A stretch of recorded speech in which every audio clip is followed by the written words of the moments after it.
Você vai abrir a sua Bíblia comigo, primeiramente em Lucas, no capítulo 4. Essa referência também tem outros livros da Bíblia, né? Tem Mateus, tem Marcos, mas eu queria pegar o meu xará, Lucas. Então Lucas capítulo 4 e também Filipenses 2, do 12 em diante. Você pode achar essas duas referências aí na sua Bíblia, tá bom? Esses dois textos, já abre aí para que possamos juntos ler o texto da palavra de Deus. Hoje, o desafio que Deus me deu para trabalhar com a igreja, porque essa palavra não é minha, essa palavra vem do Senhor, é trabalhar sobre sensibilidade no Espírito Santo.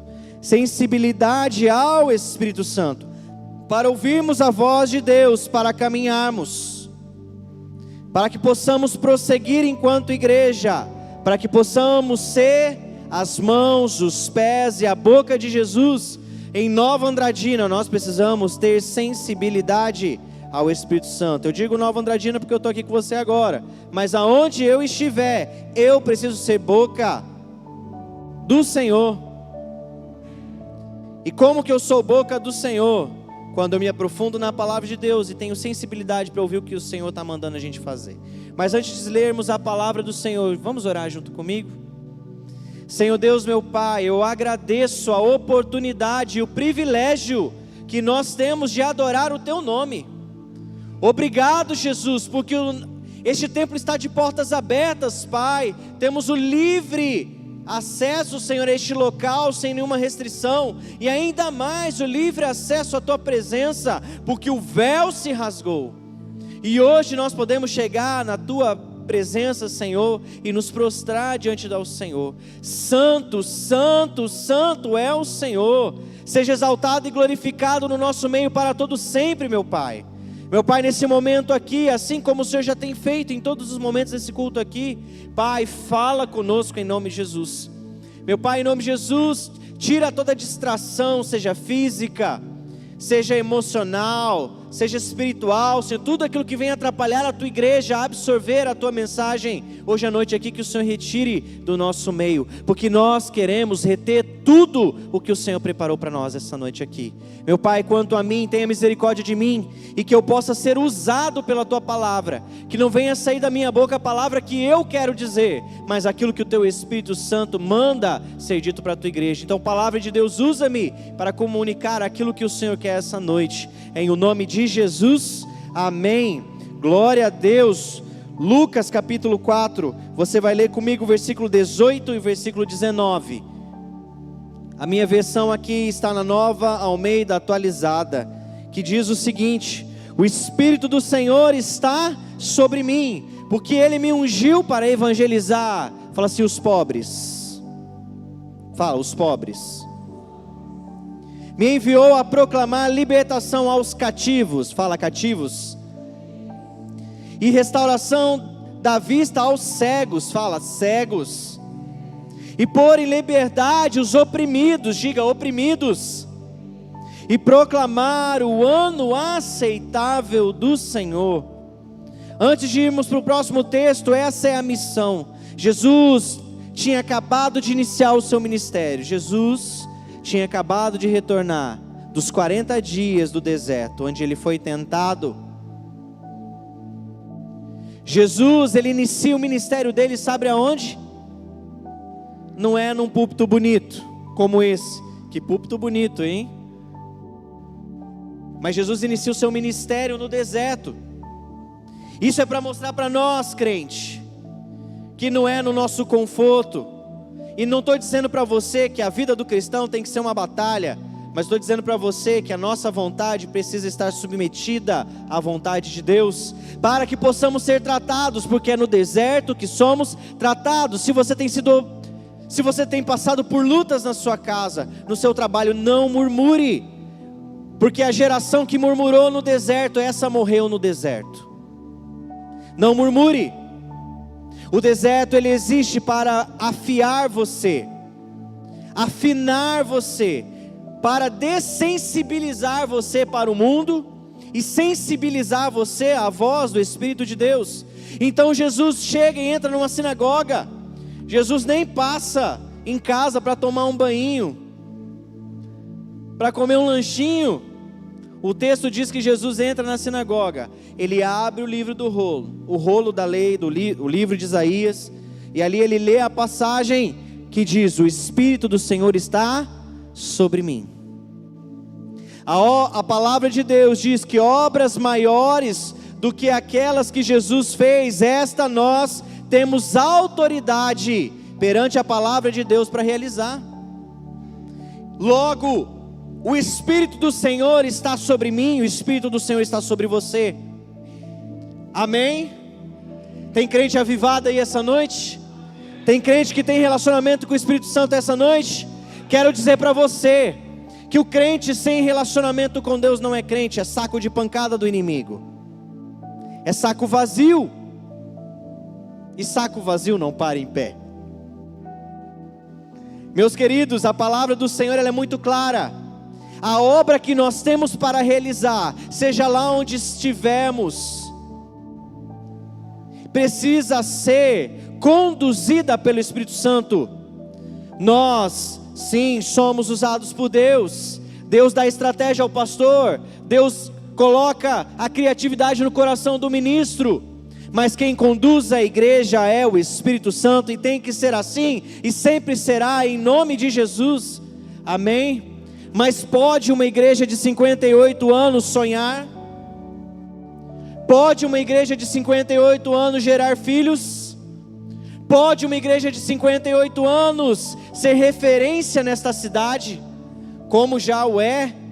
Pode muito mais. Mas essa noite o Espírito Santo de Deus nos leva a entender que para a obra que Deus tem preparado para vocês, igreja, porque essa palavra eu entendo que não que eu esteja imune a essa palavra, porque eu sou o primeiro a me submeter a ela, mas essa palavra é para o coração da igreja. O Espírito Santo de Deus tem grandes obras e realizações esse ano na vida dessa igreja, e para isso vocês precisam do revestimento do Espírito Santo. Foi isso que nós falamos ontem à noite com os jovens, foi sobre isso que nós falamos agora de manhã, e é sobre isso mais uma vez que o Espírito Santo nos leva a entender essa noite, para que eu e você possamos alcançar a plenitude, para que possamos ser um instrumento de precisão nas mãos do Senhor. Eu e você precisamos estar em sintonia com a voz do Espírito Santo. Então Jesus entra na sinagoga, ele abre o livro e lê: o Espírito do Senhor está sobre mim. Diga assim: o Espírito do Senhor está sobre mim. E se o Espírito do Senhor está sobre você, você tem uma missão. E se o Espírito do Senhor está sobre você, você tem algo a cumprir. Você precisa ir em direção dos pobres, não necessariamente só os pobres no sentido financeiro, daqueles que passam necessidade, mas daqueles que são pobres de espírito, pobres de sonhos, pobres de esperança, pobres de amor, pobres de afeto, pobres de cuidado, porque nós vivemos uma geração, irmãos, que sofre. A palavra da nossa irmã que ministrou louvor aqui, ela falou sobre a questão de nós vivemos uma era em que a gente só pensa em nós mesmos, e é verdade, porque existe toda uma trama satânica, demoníaca, para fazer com que você pare de recorrer àquele que é o autor e criador de todas as coisas, e pense só no seu umbigo. Esse é o problema.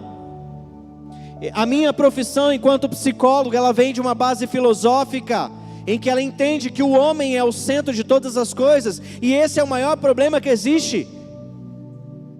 Irmãos, eu como psicólogo não posso prometer cura para ninguém, mas enquanto homem de Deus, eu digo para você que a palavra de Deus cura, que a palavra de Deus liberta. Nenhum dos meus manuais enquanto psicólogo pode garantir vida eterna, e a palavra de Deus ela é viva e eficaz. E a palavra do Senhor em Romanos 10:9 diz que se com a tua boca você confessar e o teu coração crer na justiça, você será salvo. Ninguém pode prometer salvação além de Jesus. Aleluia, glória a Deus. E a salvação não é só para o céu não, irmãos, porque se nós temos que viver o reino de Deus aqui na terra, quer dizer que nós já estamos vivendo o reino dos céus. A única diferença é que quando nós formos levados ao céu, estarmos na nossa morada final,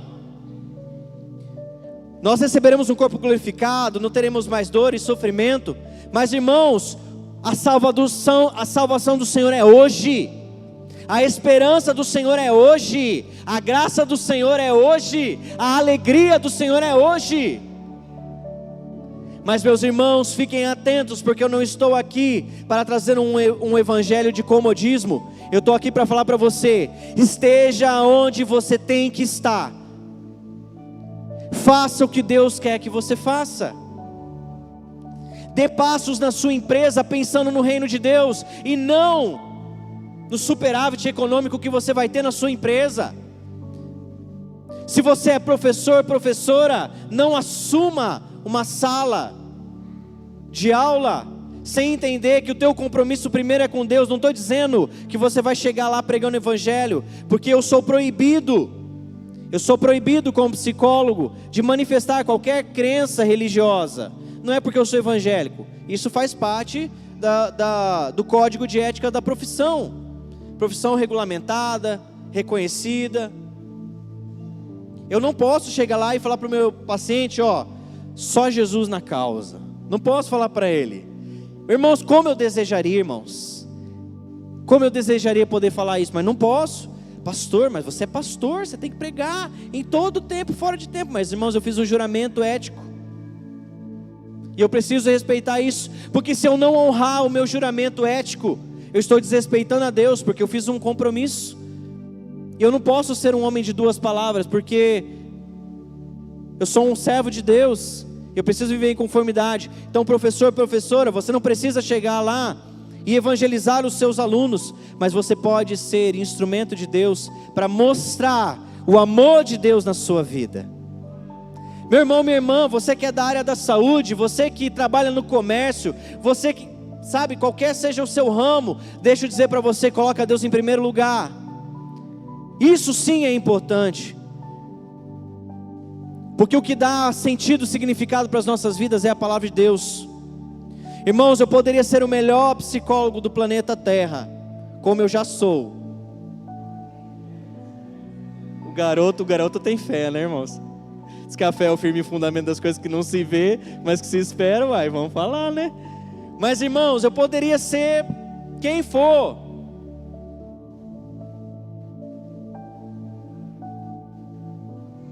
Sucesso no propósito errado é o maior fracasso que pode se existir.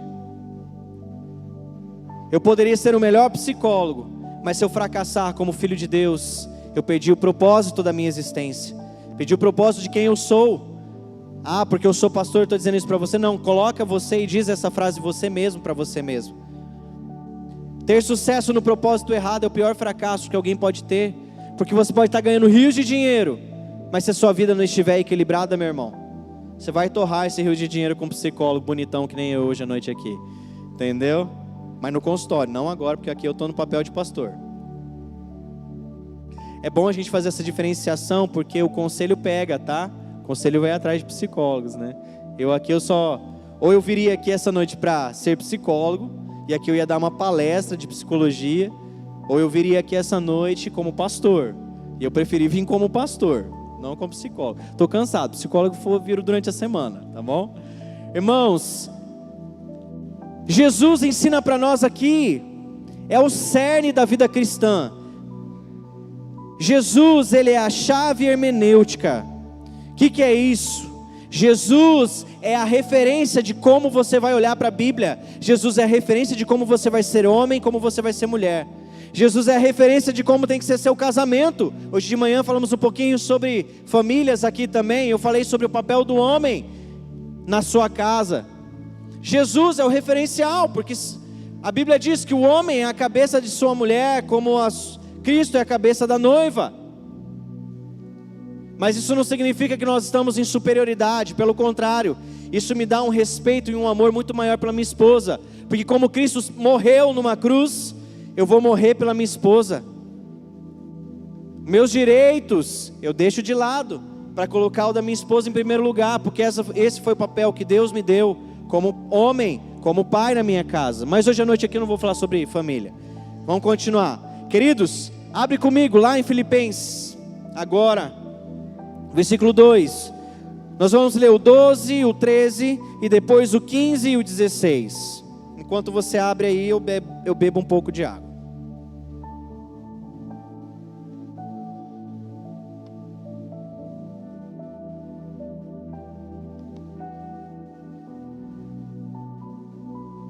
Se você tiver fé, tudo aquilo que você veio buscar essa noite aqui, você vai receber da parte de Deus. Se você tiver fé, quando Jesus ia em direção a alguém e curava essa pessoa, Jesus falava assim: vá, que a tua fé te curou, te salvou.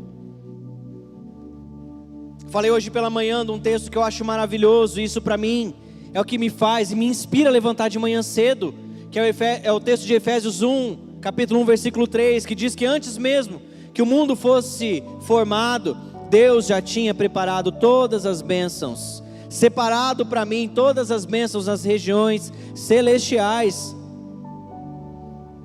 Basta a gente acessar, irmãos, está à nossa disposição. Eu e você temos que acessar. É aí que está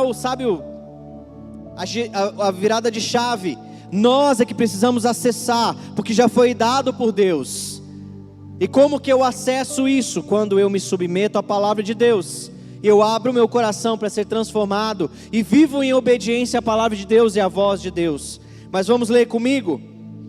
Filipenses capítulo 2, versículo 12, diz assim: assim, meus amados, como vocês sempre obedeceram, não só na minha presença, porém muito mais agora na minha ausência, desenvolvam, tá a mesma versão ali para vocês ver, tá? A mesma versão. Desenvolvam a sua salvação com temor e tremor. Desenvolvam a sua salvação com temor e tremor, porque Deus é quem efetua em você tanto querer como realizar, segundo a sua boa vontade. 15. Faço o 15, irmão. Para que sejam irrepreensíveis, filhos de Deus, inculpáveis, no meio de uma geração pervertida e corrupta. Até parece que a Bíblia foi escrita para os nossos dias, não parece? Irmãos, cada vez mais eu tenho a sensação que a Bíblia foi escrita ontem. Porque nós vivemos em meio de uma geração corrupta, pervertida. Ontem nós meditamos sobre o texto de Efésios no capítulo 4, que fala de homens que com avidez tramam para fazer com que você e eu saiamos da presença de Deus. Parece que foi escrito ontem isso. Mas continuando, na qual vocês brilham. O que a igreja tem que fazer? Brilhar. Brilhar no sentido da glória humana? Jamais. Brilhar como os luzeiros no céu, para que o mundo saiba qual é a direção que precisa ir. Esse é o papel e essa é a função da igreja, meus irmãos. Precisamos ser irrepreensíveis. Efésios no capítulo 5, versículo 1 diz: amados, sejam imitadores, como filhos do Deus Altíssimo. Precisamos ser imitadores de Deus, precisamos ser imitadores de Cristo, precisamos viver a semelhança daquele que é o varão perfeito. Jesus veio para corrigir o que eu e você fizemos. Jesus veio para corrigir o que o homem fez de errado, porque enquanto subsistentes que somos, na nossa própria força e na nossa vontade, nós só aprendemos se cada vez mais nós erramos, se caímos. Não existe salvação no homem. O homem não pode salvar a si mesmo. Tenho amigos espíritas e gosto de muitos espíritas parceiros de caminhada, mas não fecha a conta, irmãos. Não fecha a conta esse negócio de reencarnação. Pensa comigo, se o camarada reencarna para tornar uma evolução melhor, para ser uma pessoa melhor, e ele vai reencarnando até ele encontrar essa evolução, e aí ele vai desencarnar, aí ele vai para outro lugar que eu nem sei para onde que eles vão, porque o negócio, a teoria é tão esquisita deles. Se fosse assim, não era para estarmos vivendo o que estamos vivendo hoje. Se fosse assim, o mundo tinha que estar melhor, não tinha? É uma questão de lógica, amém? É uma questão de lógica. O homem não salva a si mesmo, mas o Filho do homem salva a humanidade. E deu a sua vida por todos, e nele há esperança, nele há salvação. Não só para mim, mas eu tenho uma promessa bíblica, que se eu entregar a minha vida para o Senhor Jesus, não só eu serei salvo, mas eu e a minha casa.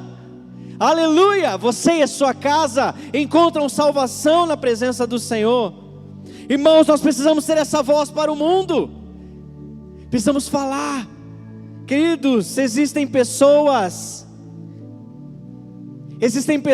que podem não entrar aqui dentro porque não sabe se tem que participar de algum clube de membros, sabia? Tipo, tem que pagar uma inscrição. Sabia que existe isso? Isso aí foi o testemunho de uma pessoa que trabalha, que está no nosso grupo lá em Terenos. Ela falou assim que ela tinha medo de entrar numa igreja batista, apesar que ela sempre tinha curiosidade, porque ela achava que tinha que ser só para sócios, entendeu? Tipo Lions Club, né? Maçonaria, não sei, entende? Queridos, não precisa.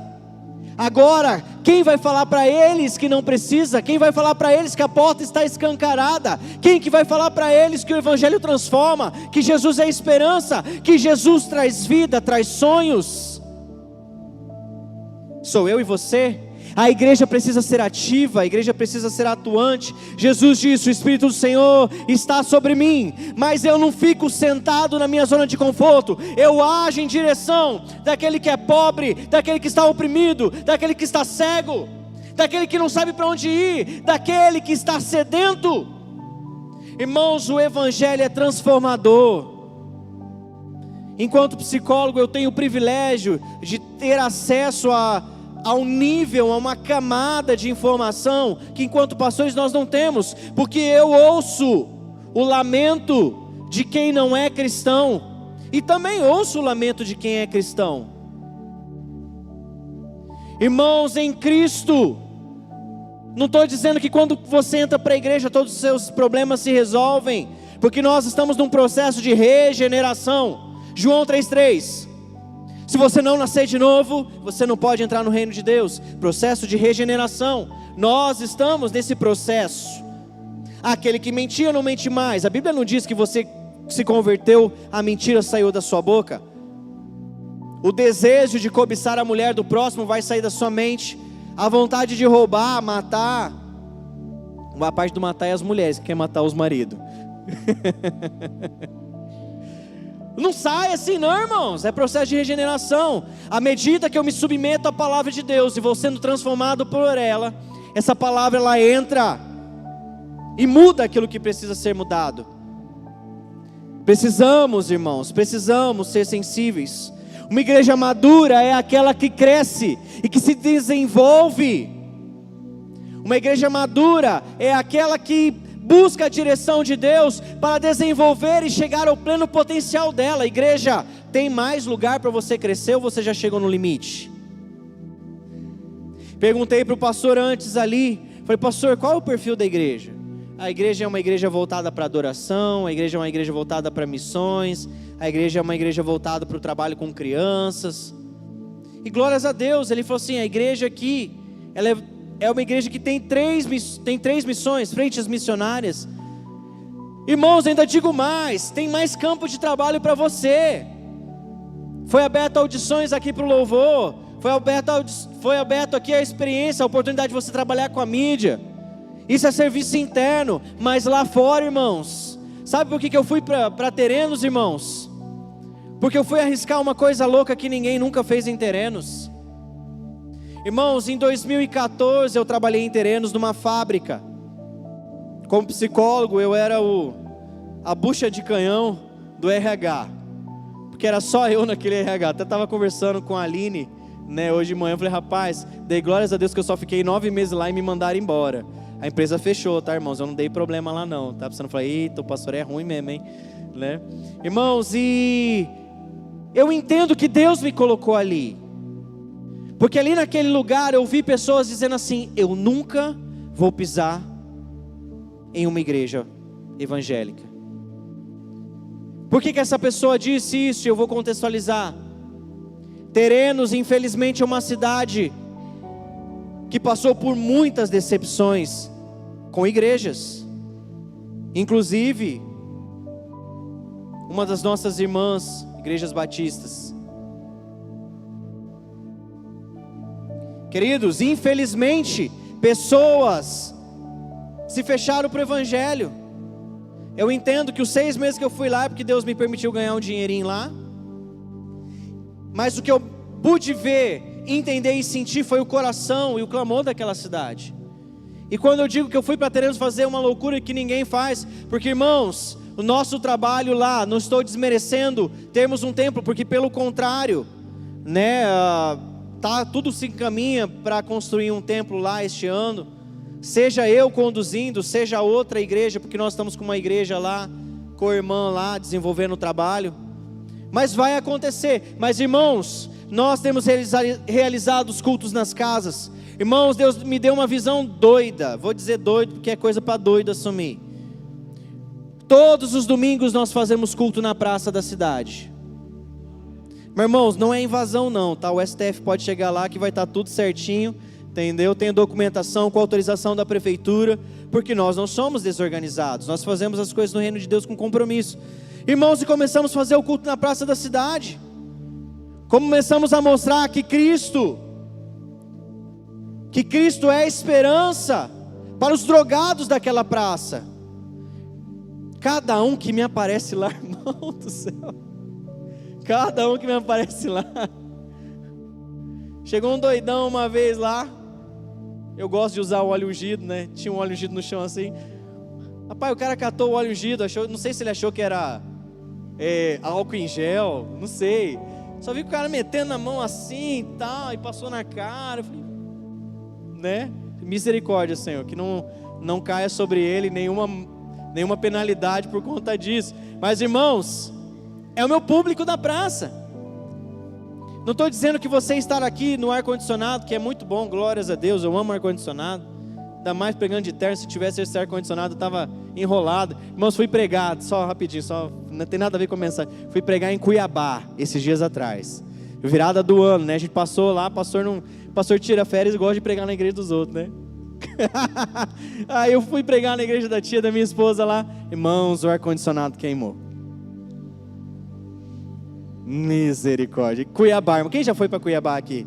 Você sabe o que eu estou falando. Você sabe, Cuiabá, meu amigo, você está sendo cozido na sombra. Parece que parece que Cuiabá está dentro de um forno micro-ondas, entendeu? Você está na sombra e você está cozinhando lá. Mas isso não tem nada a ver com a mensagem de volta. Eu só estava falando do ar-condicionado. Irmãos, mas eu quero dizer para você, deixa Deus te usar naquilo que Ele está mandando. Deixa eu perguntar para você, quantos empresários tem aqui nessa noite? Quantos empresários? Desses empresários, deixa eu perguntar, você tem funcionários na tua loja? Tem? Quantos aqui tem funcionários? Deixa eu perguntar, você já começou a fazer um culto na sua empresa todos os dias de manhã, ou então um dia na semana? Não precisa levantar a mão não, porque eu não quero constranger ninguém. Mas já está aí, irmãos, a gente precisa fazer loucura mesmo. Não, funcionário tem que entrar para trabalhar, verdade, tem que trabalhar mesmo. Mas antes de ser o empreendedor de sucesso que você pega essa palavra aí. Se você é esperto, pega em nome de Deus e fala assim, eu recebo, né? Você é uma pessoa comprometida com o reino de Deus. Então viva o reino de Deus, seja a voz de Deus. Nós precisamos buscar a maturidade. 2 Timóteo 3, versículo 14 ao 17 diz assim: quanto a você, permaneça naquilo que você aprendeu, em quem acredita firmemente, sabendo de quem você aprendeu, e que desde a infância você, Tiago dizendo isso para Timóteo, você conhece as letras sagradas, que podem torná-lo sábio para a salvação pela fé em Cristo Jesus. E aí o versículo 16, que eu acho maravilhoso, ele diz que toda escritura é inspirada por Deus e é útil para ensino, repreensão, para correção. Meu irmão, minha irmã, que você está perdendo tempo. Quem corrige a sociedade?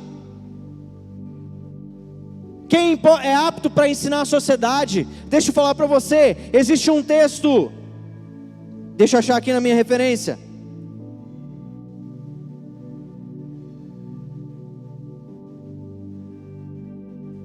Eu amo quando eu faço isso, eu anoto e não acho.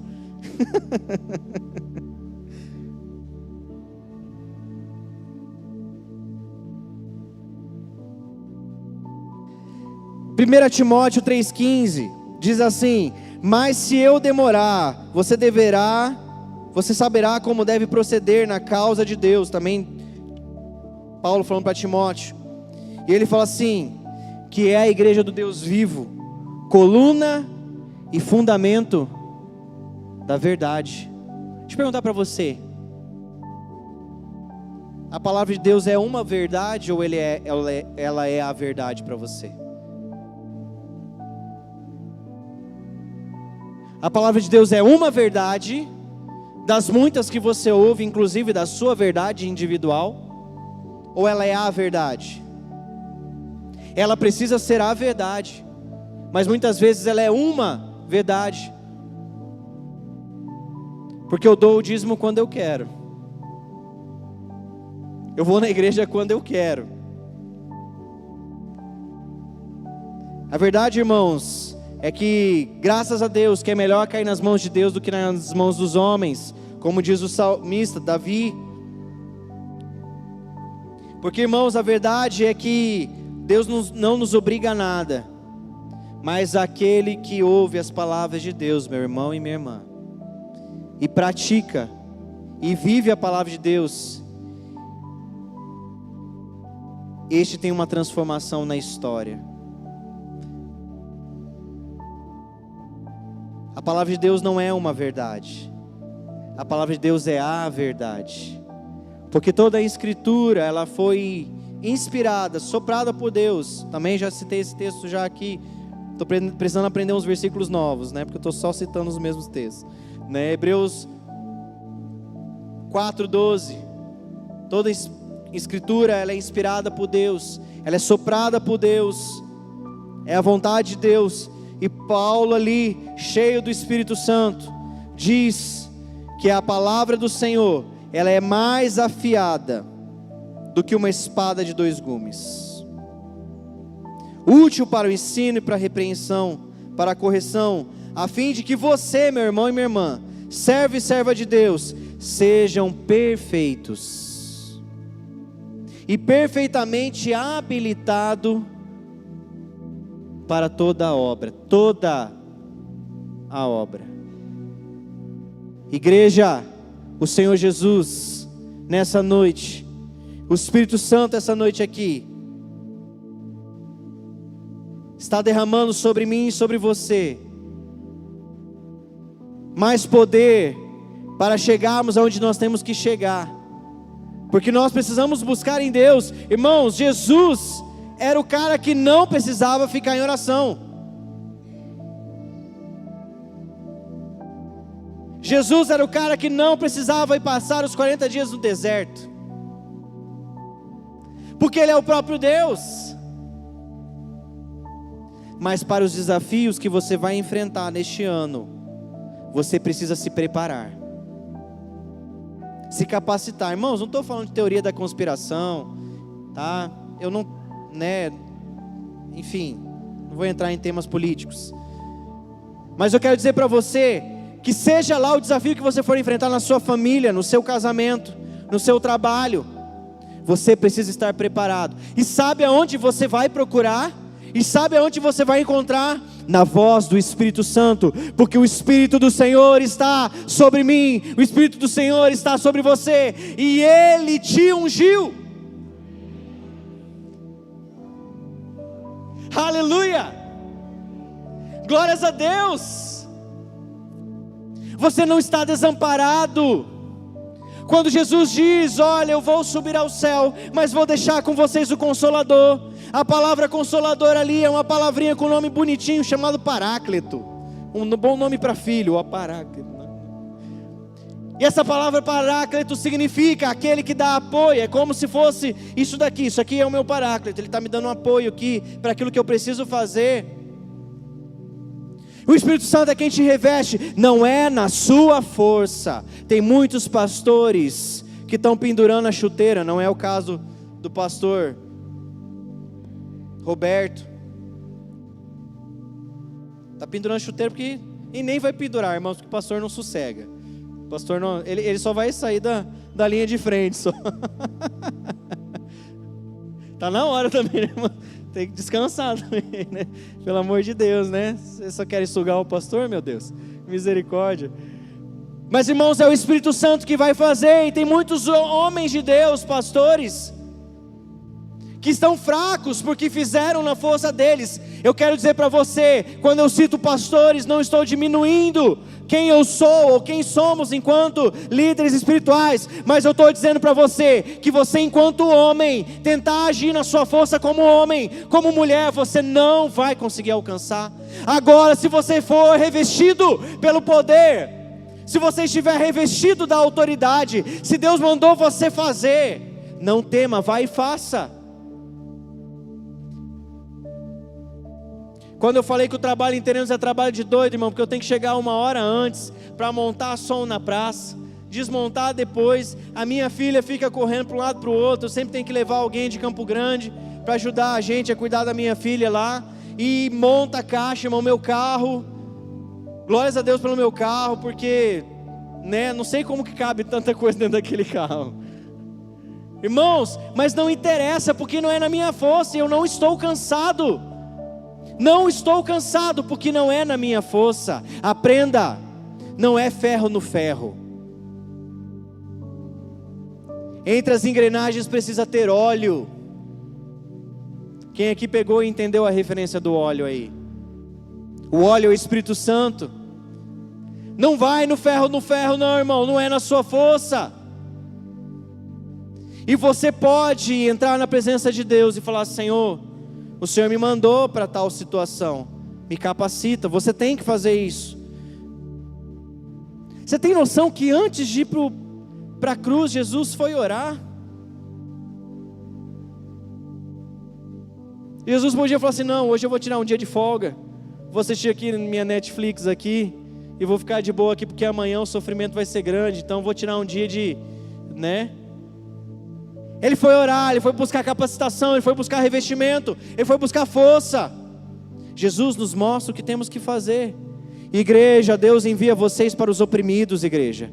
Igreja, Deus envia vocês para os cegos. Igreja, Deus envia vocês para os desesperançados. Igreja, 58 anos, tem como crescer um pouquinho mais ainda? Quero ouvir você, fala, tem? Você aguenta o rojão ainda? Aleluia! Fica firme, meu irmão e minha irmã. Fica firme. E por último, para terminar,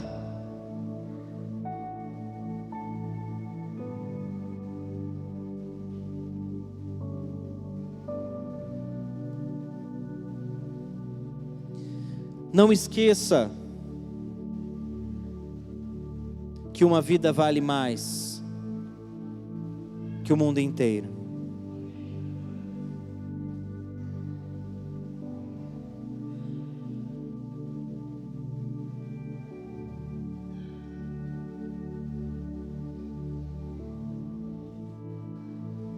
A missão da igreja é falar de Jesus. Irmãos, eu não estou jogando contra o nosso time, mas nós temos falado muito mais de programas do que de Jesus. Não estou dizendo que isso seja errado, mas nós precisamos anunciar que Cristo está voltando. Precisamos anunciar, irmãos. Eu costumo falar, me permitam uma experiência pessoal. Eu costumo dizer que falar de Jesus é muito fácil. E você fala de Jesus brincando. Uma pessoa que você chega para cumprimentar e ele fala: tudo bem? Você pode falar: com Cristo está tudo bem. Você tem Jesus? Eu tenho. Na minha vida está tudo bem. Como é que está a sua casa? Você, pum, já entra no evangelho, irmão. É simples, é fácil. Uma coisa muito legal que uma palavrinha, né, que norteou o pensamento, que vem dentro da ideia da visão da igreja multiplicadora, fala sobre relacionamentos intencionais.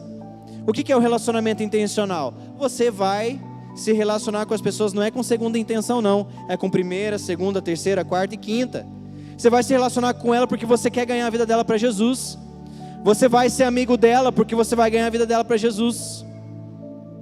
Você até vai aceitar assistir vídeos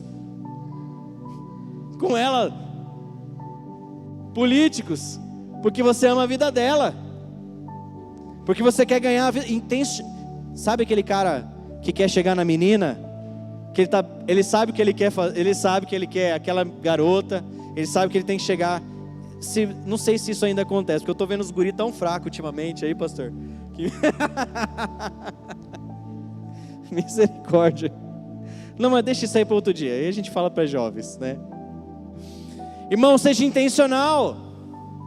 Seja intencional. Fala de Jesus. Perca o medo, perca a vergonha. Sabe qual é a melhor estratégia que eu amo para evangelizar? Número 1 para mim. Ninguém rejeita oração. Ninguém rejeita oração. Se você parar para um desconhecido na rua e falar assim: tudo bem, meu nome é Lucas, o senhor pode me dar um tempinho? Eu queria orar com você. Você me permite? Você gostaria de uma oração? Não duvido quem diga não. Até hoje pelo menos, né, tem dado certo comigo. Com exceção de um casal que estava fazendo uma corrida e caminhada na praça, que eles não me deram bola não. Sei, mas eu nem estava mal arrumado para achar que eu estava pedindo dinheiro, né? Enfim, né? Mas irmãos, aí você ora pela pessoa. Você pergunta para a pessoa: se você pudesse entrar na presença de Deus, o que você pediria para Deus? A pessoa vai falar do filho, da família. A pessoa normalmente vai compartilhar uma situação da casa dela. Você ora pela pessoa e depois você fala assim: olha, eu posso compartilhar algo com você? Aí você fala sobre Jesus. Estratégia de marketing. Você ganhou a atenção da pessoa. Você ganhou o coração da pessoa ali. Porque se você chegasse: ô, vem cá, senta aqui que eu vou falar de Jesus para você. O cara vai falar: o quê? Sai fora. Mas quando você já fez o somebody love ali, irmão, entendeu? Quando você isso é só pra galera dos 30 para cima, entendeu? Os novinhos não sabem o que é isso não. Quando você já chegou no camarada, já orou com ele, pô, ele já, aquela casca toda, aquela resistência dele toda caiu. Porque quando você ora, o Espírito Santo está agindo na vida dele. Irmãos, é maravilhoso. É tão fácil falar de Jesus. Mas Satanás engana as pessoas, querendo dizer que é difícil evangelizar, que você tem vergonha, né? Que a pessoa vai achar que você é estranho.